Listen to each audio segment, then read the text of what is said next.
HIV और hepatitis B अगर दोनों साथ में हैं तो ऐसा बहुत सारे लोगों ने सवाल पूछा है कि उसमें क्या ट्रीटमेंट करना चाहिए। तो देखिए, HIV की जो दवाई होती है ना, जो हम जो भी पेशेंट्स ले रहे हैं, उसमें 3 दवाइयाँ होती हैं। एक जिसको हम बोलते हैं, जो जनरली जो लोग खा रहे हैं, उसमें TDF होती है, टेनोफोविर नाम की दवाई है, लेमोवुडीन है, और तीसरी होती है डोलोटावेर। जो जनरली मोर देन 90% जो सरकारी से ले रहे हैं लोग, वो यही खा रहे होते हैं। कुछ प्राइवेट में हम लोग उसमें TDF की जगह टैफ देते हैं या फिर लेमोवुडीन की जगह एम्ट्रिसिटाबिन देते हैं।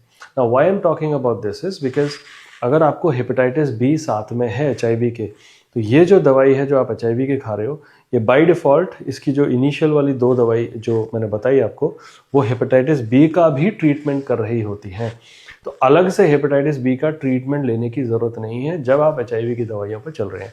और दूसरा, एक और इसका एक एडवांटेज है कि अगर मान लीजिए हेपेटाइटिस बी नहीं है, तो उस केस में जो HIV की दवाई खा रहा है, वो एक्चुअली इनडायरेक्टली आप समझेंगे तो वो एक्चुअली आपके लिए प्री एक्सपोजर प्रोफिलैक्सिस की तरह काम कर रही है। सो आपको एक प्रोटेक्शन भी मिलती है हेपेटाइटिस बी के अगेंस्ट। सो अगर हेपेटाइटिस बी साथ में है, so the treatment remain same. कुछ कुछ केसेस में हम अलग से दवाई देते हैं, वो किस कंडीशन में दिया जाता है वो फिर इंडिविजुअल 1-to-1 डिस्कशन से पता चलता है। Okay, thank you.